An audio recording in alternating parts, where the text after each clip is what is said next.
and welcome to the module on qualitative research for OT 510. I'm Susan Magacy, and I'll be facilitating this section of the course. So the expectation for the qualitative module is that you'll review the lecture content as well as all required readings in advance, so before class, and that way we can really devote class time to workshopping and application of the course content together as a group. Upon completion of the qualitative module, the goals are that you will be able to describe the fundamental concepts in qualitative research.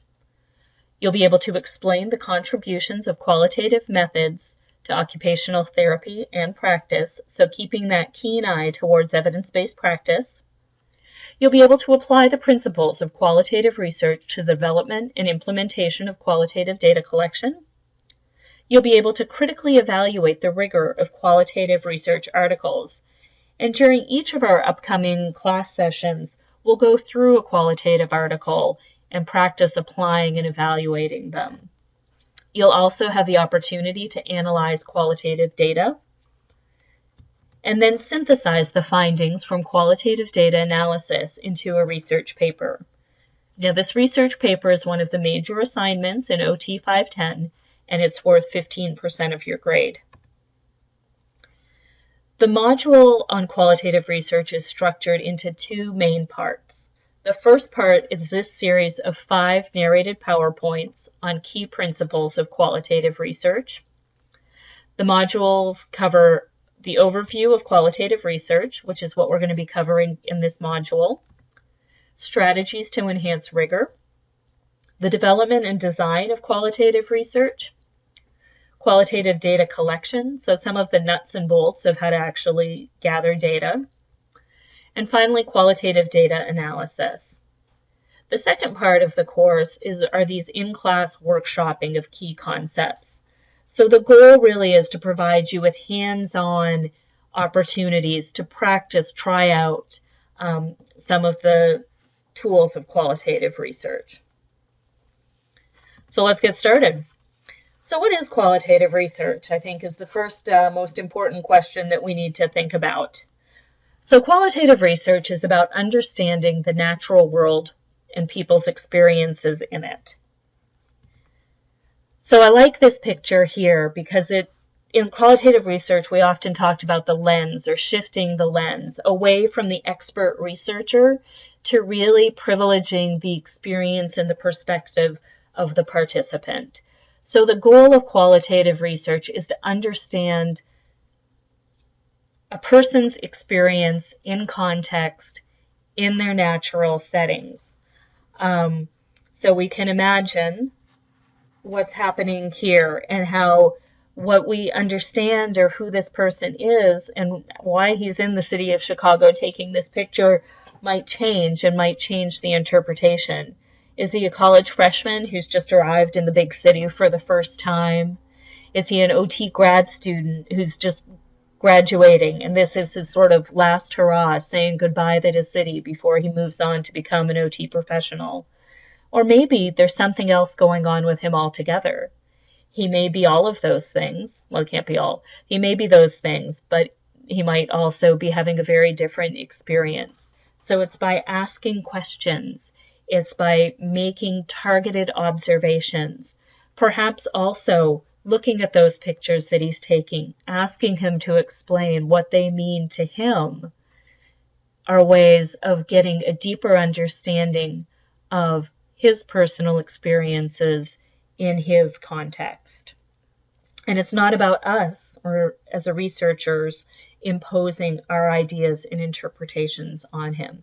So it's really a dialectic process of learning from and learning with the participant. So it does shift, again, it shifts that lens away from the expert researcher to the knowledgeable participant from whom we are seeking to gain knowledge and understanding.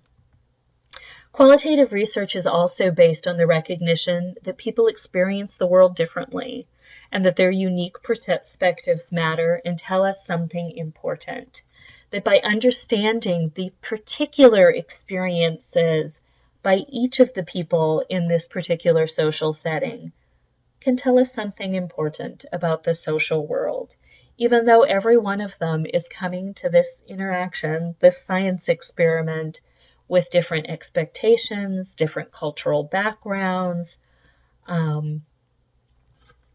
different strengths, abilities, desires, and qualitative research is really seeking to tap in to what those are. Okay, so now it sounds a little fluffy so far, so let's see what it really is and how do we make qualitative research a rigorous piece of our science and help in the development of OT research and practice. So qualitative research is the systematic collection, organization, and interpretation of textual data. So again, the currency of the quantitative researcher are numbers, things that they can measure, count. In qualitative research, it's texts, it's words, it's participants' words and storytelling. It may be those observational field notes that we write after spending time with a community, with an organization, with an individual, but really seeking to see the world as they experience it. It may be also the text in public policies that shape OT funding, or how occupational therapy is presented in the media, or looking at the pictures that people take and working with them to understand what they mean. But what's important is the systematic collection part of it. Qualitative research has to be thought out. It is flexible, but it must be planned and organized, methodically conducted, and pretty transparent in the decisions that are made throughout the process. Those are important pieces that we'll talk about more in the sections on rigor as well as data collection. Qualitative research uses an iterative and inductive approaches to generate new insights into a phenomenon. So iterative means that the ideas build upon each other. We get a deeper understanding through our prolonged engagement with our research participants in our research setting, really trying to understand their experiences, their interactions. It is also inductive. Again, that means that we don't go in with ideas a priori or hypotheses that we're testing. We go into the field open-minded to understanding the world from a new perspective. Qualitative research also enables us to generate comprehensive descriptions about processes, settings, and mechanisms. So again, looking at those interactions, how does occupational therapy differ when it's delivered in a federally qualified health system versus a private for-profit clinic? How is the interaction between the occupational therapist and their client who are trying to do client-centered practices?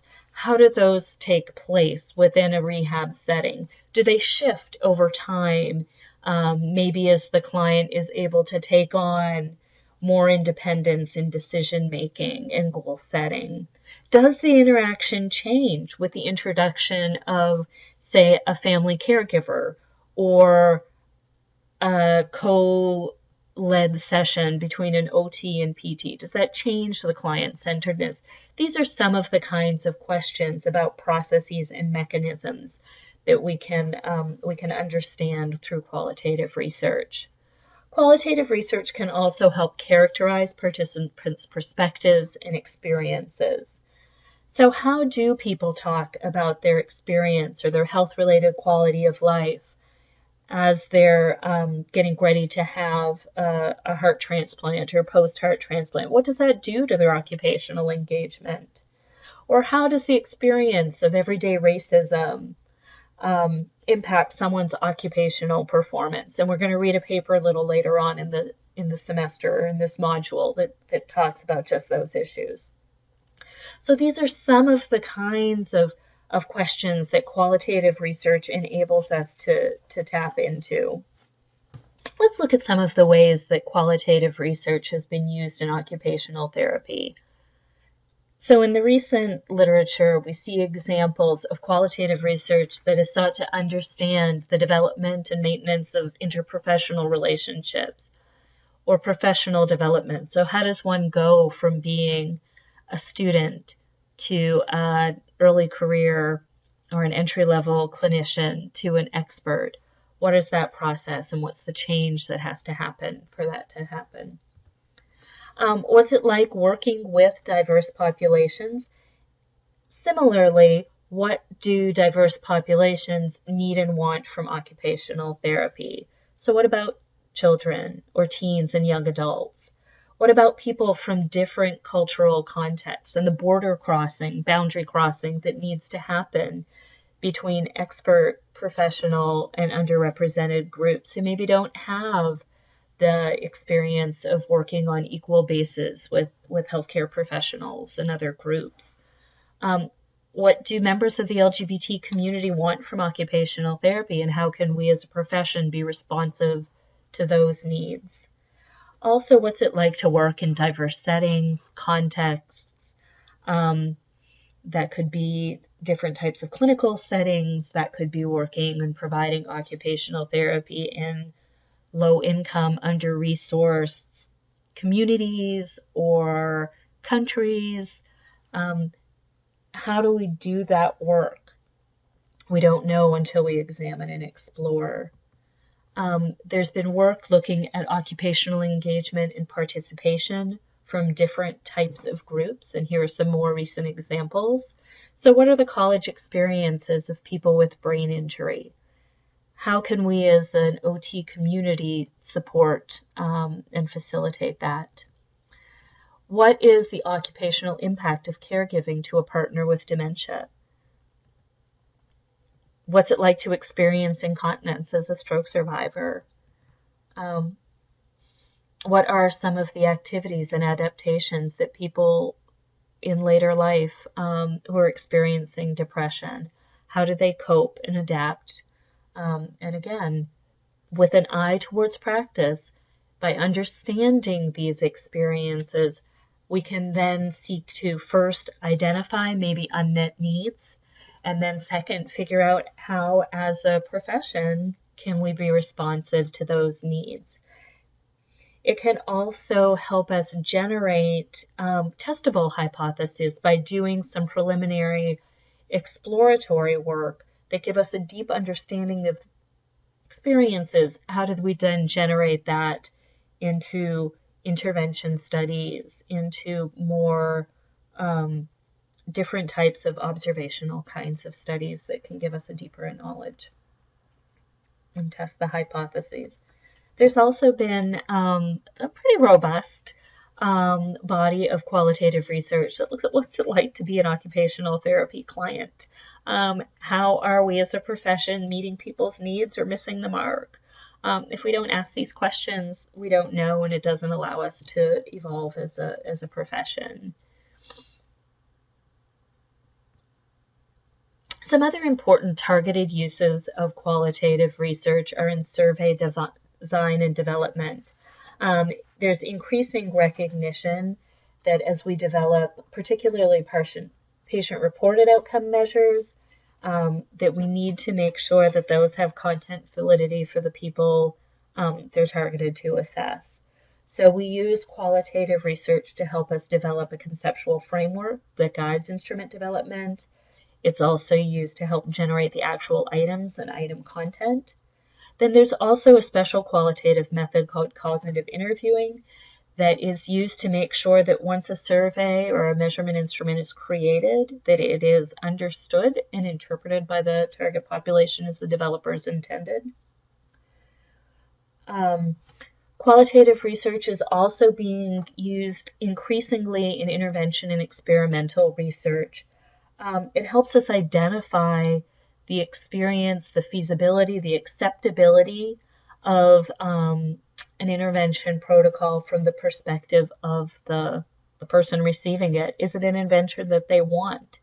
Is it an intervention that they see as needing? It can also help us understand issues behind compliance or non-compliance with an intervention. Is it that we've created an intervention that works great for research, but maybe doesn't work in people's real lives? Or maybe we're asking them to do too many sessions of an exercise routine, and as a result, people are not complying. And if we don't have good ways of tracking that or asking questions about why not, we might not understand the findings that we get. So it allows us to get a deeper understanding of the what's going on within this intervention. For example, we're doing a clinical trial type design intervention study right now, but we've also built in an ethnography component to it so that we are observing the change within the individuals and also paying close attention to the larger interactions between different community partners who are part of it. All of these things can have a big impact on the successful implementation of the study long term, of the intervention long term. So we feel it's important to monitor that.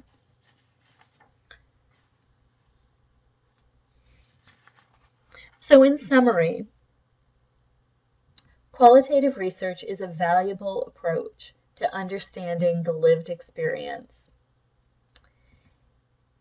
Qualitative research can function as a standalone, or it can be integrated into a mixed methods approach. We will have a session later on in the semester that talks about the way that we balance the qualitative and the quantitative data and which one takes precedence in a particular study. All studies, qualitative and quantitative, must use a systematic approach to the generation of knowledge. So it is important that qualitative methods be well thought out, well designed, and rigorously applied and interpreted. It is critically important that we embed these strategies to enhance rigor throughout the entire research process, from first conceptualization through data collection, analysis, and that these strategies really must be made transparent. A criticism of qualitative research has been that it's been a bit of a black box. And by implementing some of the strategies to enhance rigor, we can open up that black box and allow other people to evaluate the quality of the work and therefore the trustworthiness of the findings. So that's the end of the first module. Next, we will move on to the session on strategies to enhance rigor in qualitative research.